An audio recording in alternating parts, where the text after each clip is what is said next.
बहुत सारी मुश्किलें आती हैं जब हम शुरुआत में घर गृहस्थी बसाते हैं और किचन को संभालते हैं। तो सबसे बड़ी जो हमारे पास चैलेंज होता है वो होता है कि कैसे हम अपने किचन को क्लीन रखें, साफ़ सुथरा रखें। अगर आपका किचन क्लीन है ना, तो आपका पूरा घर साफ़ सुथरा लगेगा और आपका बिल्कुल जो स्ट्रेस है ना, वो ज़ीरो पॉइंट रहेगा। तो मैं हूँ आपकी दोस्त नेहा सिंह, हाजिर हूँ आज की वीडियो लेकर के। और आप देख रहे हैं मेरा यूट्यूब चैनल नेहा सिंह की दुनिया। तो आज मैं आप लोगों के साथ में शेयर कर रही हूँ अपने किचन को मैं कैसे क्लीन रखती हूँ, कैसे मैं खाना बनाने के बाद में एकदम से मतलब जीरो मेंटेनेंस होता है मेरे किचन का। पहले मैं भी क्या करती थी, खाना बनाती थी, हस्बैंड को भेज देती थी, बच्चों को भेज देती थी, उसके बाद में लेट करके सो जाती थी। अब उससे क्या होता था ना, मेरा किचन जैसे मैंने छोड़ा था बिल्कुल वैसे पड़ा होता था।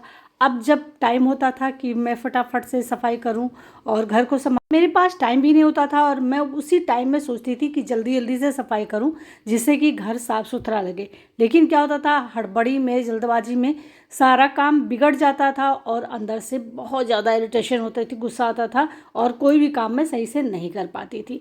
तो फिर मैंने धीरे धीरे अपनी आदत को चेंज किया और घर को किस तरीके से, मैं आज 10 पॉइंट आप लोगों को बताऊंगी जिससे कि आप भी अपने किचन को एकदम नीट एंड क्लीन रख पाएंगे, वो भी मुश्किल से 10 मिनट के अंदर। तो चलिए यहाँ पर वीडियो को शुरू करते हैं और देखते हैं। मैं यहाँ पर देखिए अभी रोटी बना रही हूँ, पूरा किचन मेरा फैला पड़ा है। तो सभी का इसी तरीके से हो जाता है, पूरा किचन फैल जाता है जब भी हम खाना बनाते हैं, क्योंकि पता चलता है हमें कोई चीज़ उठाकर देना है, कभी कुछ करना है, कभी कुछ करना है, तो किचन फैल जाना लाजमी बात है। लेकिन किचन को अगर आप इसी तरीके से फैला हुआ छोड़ करके कोई और काम करने लगते हैं तो फिर एक काम ही एक्स्ट्रा बढ़ जाता है। जहाँ आपका 10 मिनट में काम ख़त्म होता है वहाँ आप इसको 1 घंटे 2 घंटे में भी कर नहीं पाते। तो देखिए मैंने रोटी बनाई, रोटी बनाने के बाद मैं रोटी को तुरंत मैंने उठाकर रख दिया और देखिए तुरंत का तुरंत मैं गैस को क्लीन कर देती हूँ, यहाँ पर पोंछ देती हूँ। देखिए सूखे कपड़े से अगर आप गैस को पोंछ देते हैं तो जो आटा वगैरह लग जाता है, तेल वगैरह लग जाता है, वो सारा साफ़ हो जाता है। तो गरम गरम कभी भी, वैसे भी ग्लास के जो आजकल हम लोग यूज कर रहे हैं कुकटॉप, तो इसको कभी भी इस तरीके से नहीं, जैसे ग्लास रखा था तो मैंने तुरंत का तुरंत इसको सिंक में पहुँचाया। सारा एक तरफ से मैं देखिए पूरा रोटी ख़त्म करते ही मैंने तुरंत का तुरंत सफाई करना शुरू कर दिया। अब ये हमारा 10 मिनट के अंदर सारा साफ़ हो जाएगा और बिल्कुल कहीं भी कोई भी गंदगी भी नहीं रहेगी। तो आप अगर ये छोटी छोटी सी टिप को अपनाते हैं तो आप भी अपने घर को बहुत ही अच्छी तरीके से क्लीन कर पाएंगे, मेंटेन कर पाएंगे और आपका बहुत सारा टाइम भी बचेगा। तो यहाँ पर देखिए ये आटा गिरा हुआ था, अब मैं इसको उठा करके किसी बर्तन में उठाऊंगी जिससे कि ये मैं उठाकर इसको फेंक सकूं। तो इस तरीके से आपको उठाना है और बस देखिए हमारा पूरा सरफेस एकदम से क्लीन हो गया। आप चाहें अगर थोड़ा बहुत कहीं पे कुछ लग गया है, कोई चिकनाई लगी है, तो हल्का सा भीगा हुआ एक किचन टाल उठाइए और उससे पूरा वाइप कर दीजिए जिससे कि एकदम से क्लीन हो जाएगा। अब जितने भी बर्तन एक्स्ट्रा पड़े हुए हैं मैं उन बर्तनों को भी उठाऊंगी और जो चीज़ जहाँ पर होनी चाहिए उसको मैं तुरंत का तुरंत रखती चली जाऊंगी। इससे कि ना फटाफट से मेरा काम ख़त्म हो जाएगा। और उसके बाद में सिंक में जो भी बर्तन पड़े हुए हैं मैं उनको साफ़ करूँगी जिससे कि देखिए मुझे बिल्कुल टाइम नहीं लगेगा। आप देखते जाइए और फटाफट सारा काम इसको ख़त्म करते जाइए। तो बस इसको सरका कर एक किनारे नहीं रखना है, इसको उस जगह पे पहुंचाना है जहाँ पर ये बर्तन रहना चाहिए। तो मैंने सारे कुछ हटा दिए, देखिए यहाँ पर सब सही हो गया है। और अब बारी आती है हमारे बर्तन की। अगर आपने पूरा किचन क्लीन कर लिया लेकिन सिंक में बर्तन पड़े हुए हैं तो आपका किचन गंदा का गंदा ही लगेगा, कभी भी वो एकदम से क्लीन नहीं होगा।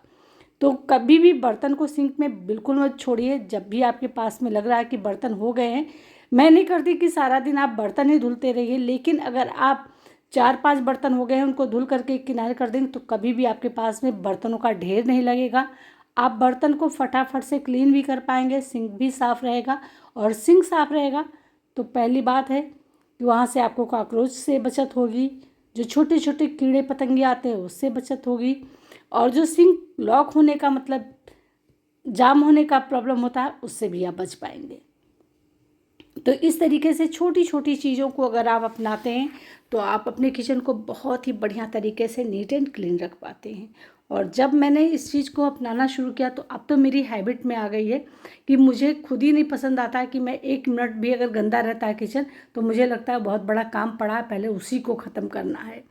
और इसी तरीके से मैं अपने पूरे घर को क्लीन करती हूँ, जिससे कि मुझे टाइम भी नहीं लगता और हमारा घर एकदम नीट एंड क्लीन लगता है। तो मैंने छोटी छोटी सी टिप अपनाई और उसकी वजह से पूरे घर को अच्छी तरीके से मैनेज करके रख पाती हूँ, अपने लिए टाइम भी बचा पाती हूँ और घर को साफ़ सुथरा भी रख पाती हूँ। अब देखिए हमारे बर्तन धुल गए। अब बर्तन धुलने के साथ साथ मैं यहाँ पर तुरंत का तुरंत सिंक को भी क्लीन कर दूँगी, जिससे कि सिंक से कोई भी बैड स्मेल नहीं आएगी, सिंक गंदा नहीं रहेगा। जब ये गंदा नहीं रहेगा, साफ़ सुथरा रहेगा, चमकदार रहेगा, तो हमें किचन अपना पूरा देखने में एकदम से साफ़ सुथरा लगेगा। तो फटाफट से बस मैं उठाती हूँ, जो भी मतलब मेरे पास अगर मैंने कोई सोल्यूशन बना के रखा तो मैं उसका इस्तेमाल करती हूँ, अगर नहीं तो मैं यहाँ पर सिंपल सा सोप ही उठा लेती हूँ और उसी से क्लीन कर देती हूँ। अगर आपने दिन में 3 बार बर्तन धुले तो 3 बार अगर आप सिंक को क्लीन करते हैं तो आपकी सिंक हमेशा चमचमाती रहेगी, साफ़ सुथरा रहेगी। तो ये छोटी छोटी सी टिप अगर आप अपनाते हैं तो आप अपने किचन को हमेशा नीट एंड क्लीन रख पाएंगे और इसी तरीके से आप छोटे छोटे से टाइम को खर्च करके अपने पूरे घर को साफ़ सुथरा रख पाएंगे। तो ये बहुत ही छोटी छोटी सी टिप है जिसे हमें ज़रूर अपने लाइफ में शामिल करना चाहिए, जिससे कि हम हमेशा अपने घर को इतना साफ़ सुथरा रख पाएँ कि कोई भी मेरे घर में आए तो कभी ये ना फील हो कि मेरा घर कहीं से गंदा है। तो आप देख सकते हैं सिंक बिल्कुल साफ़ हो गया है। अब चलिए मैं आपको दिखाती हूँ। बर्तन को मैं अभी इसमें ही रखा रहने दूँगी, जब बर्तन का सारा पानी सूख जाएगा तब मैं बर्तन को रैक में लगाऊँगी। और देखिए अब ये मैंने टाल उठाई और अब हम इससे क्या करेंगे, अपने सिंक को भी पूरा पोंछ देंगे, सुखा देंगे। तो इससे यहाँ पे कोई दाग धब्बे नहीं रहते। अगर आपके यहाँ हार्ड वाटर का प्रॉब्लम है तो पानी के दाग लग जाते हैं और बहुत बुरी तरीके से चिपक जाते हैं पानी के दाग।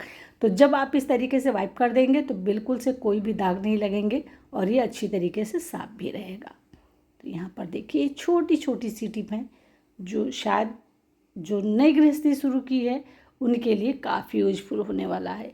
मैंने सोचा क्यों ना आप लोगों के साथ में शेयर किया जाए अपनी लाइफ का वो मोमेंट, वो आदतें जिसे हमने बदली है और फिर हमने अपने घर को साफ़ सुथरा और इतना अच्छा बनाया है। तो बस अब हमारा यहाँ पे काम हो गया किचन का ख़त्म। 10 मिनट लगे सिर्फ़ और सिर्फ पूरे किचन को क्लीन करने में। तो आप देख सकते हैं मेरे किचन को बिल्कुल साफ़ है। छोटा सा यहाँ पर मेरा किचन है लेकिन एकदम से नीट एंड क्लीन है। अब बर्तन रखे हुए हैं, थोड़ा सा सूखने दीजिए, इनको उठा करके लगा देंगे। तो हो गया ना काम ख़त्म। कैसा लगा आप लोगों को मुझे कमेंट करके ज़रूर बताइएगा। अगर आपको पसंद आया हो तो मेरी वीडियो को लाइक करिएगा, शेयर करिएगा और आप भी मेरी बताई हुई टिप को फॉलो करिएगा। आपको भी बहुत अच्छा लगेगा और आपका भी काम फटाफट से ख़त्म हो जाएगा। अगर आप चैनल पे नया हैं तो सब्सक्राइब करना मत भूलिएगा। तो चलिए अब हम मिलेंगे कल नेक्स्ट वीडियो में नेक्स्ट टॉपिक के